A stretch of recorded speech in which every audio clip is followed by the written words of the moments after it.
and welcome. I am going to be installing an XD Vision MP3 and FM receiver.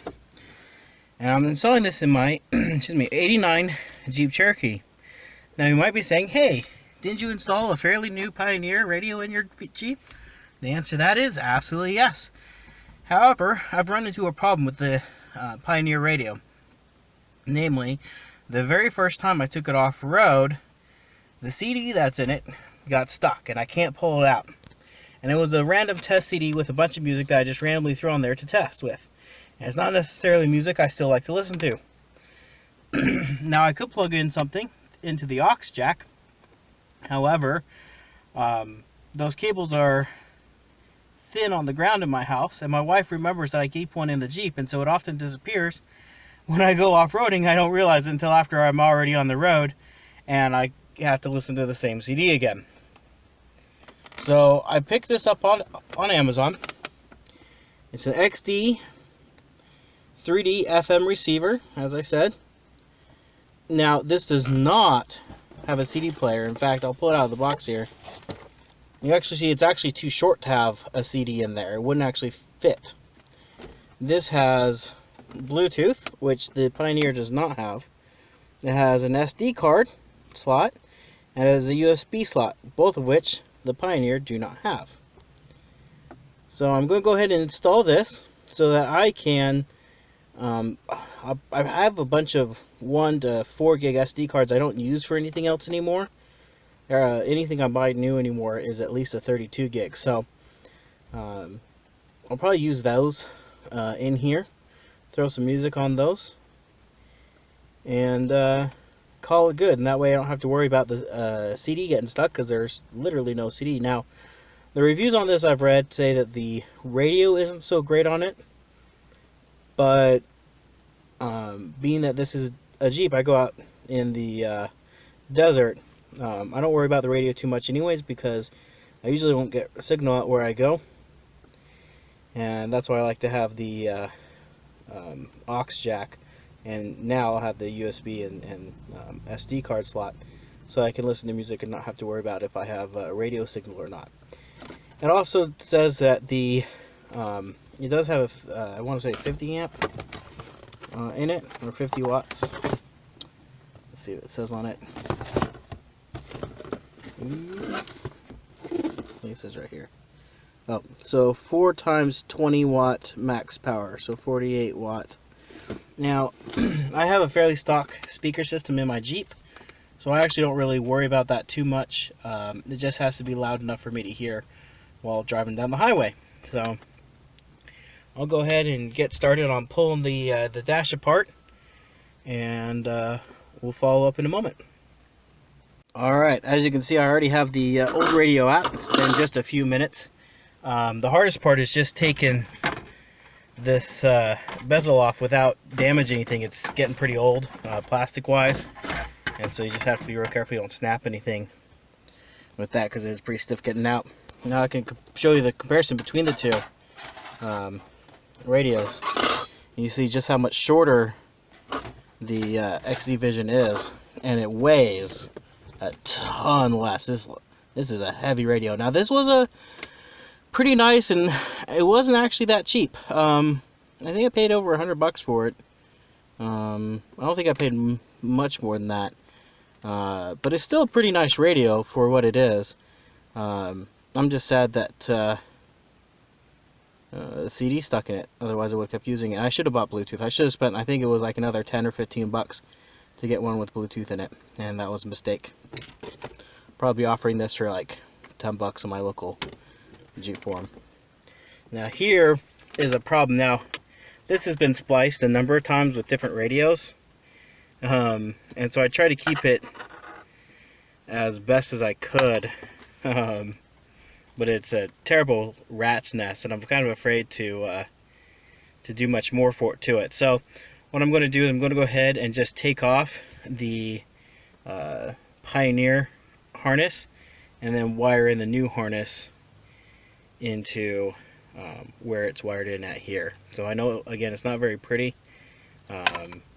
but this has had at least 2 other aftermarket radios installed into it, so Previous owners have not done a very kind job to the wiring. So anyways, I'll start taking this apart now. Alright, so we got it hooked up. Always check to make sure it works before you actually start stuffing it back into the dash, put the dash back together. I have had recently on my Alero, when I hooked it up, nothing worked, and so I had to take it all apart again. Unfortunately, I hadn't stuck it all back in the dash, and so there's a problem with my wiring. There's a interesting way that particular wiring is done, because the chimes for the car go through the radio. Anyways, so I'm gonna play with it a little bit and give you a final review. Obviously, I can't play music through my YouTube channel. I don't want to get dinged for copyright. So one thing I'm definitely going to do is the backlight on the screen. I can't hardly read that, so I'm going to see if I can't turn the backlight on. Anyways, I'll follow up with you in a bit. Alright, so as you can see, it's now all installed. It's working great. There's 5 things I would change about it. First one being, when you turn the car off and then you turn the car back on again, it does not automatically, oh, there we go. Okay, it wasn't automatically coming back on, so maybe I just wasn't waiting long enough. Okay, there's 4 things I changed about it. Thing number 1 I changed about it. So this is the radio. Oh, come on. I took off. You see this bracket around it? This will actually hold it into place. And you see how this has all these different tabs, and you see the ones that I folded up to hold it into place. The XO or XD only has 4 sets of tabs. When there are 2 tabs per set, however, they're exactly the same distance. So you see on this one, you have all these different distances between the lip and where the tabs are, and so you can use those to tighten it up, make sure it's nice and snug in there. This one does not. They're all the same distance, and so it's just a little loose in there. Not a big deal, but it is there.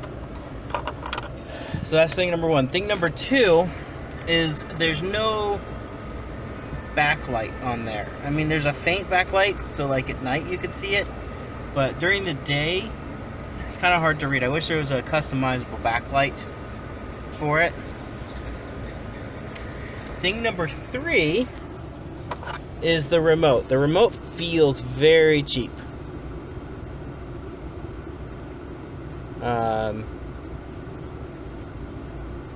And it doesn't feel like it will last all that long.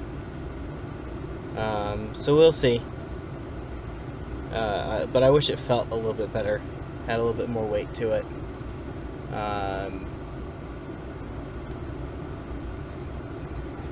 So that's thing number 3. Thing number 4 is I did wish it had a little bit more oomph to it. Not really a complaint there, because it was $20, but I would have probably paid another $10 or so for a better remote, a better bracket, a better backlight, and a little bit more power to the speakers. So it does get okay loud, but it does start to distort a little bit. And that could just be because I have pretty crappy speakers, but I didn't notice it with my other radio. So anyways, that's just a quick review for my Jeep. It's not a daily driver, it's an off-road toy.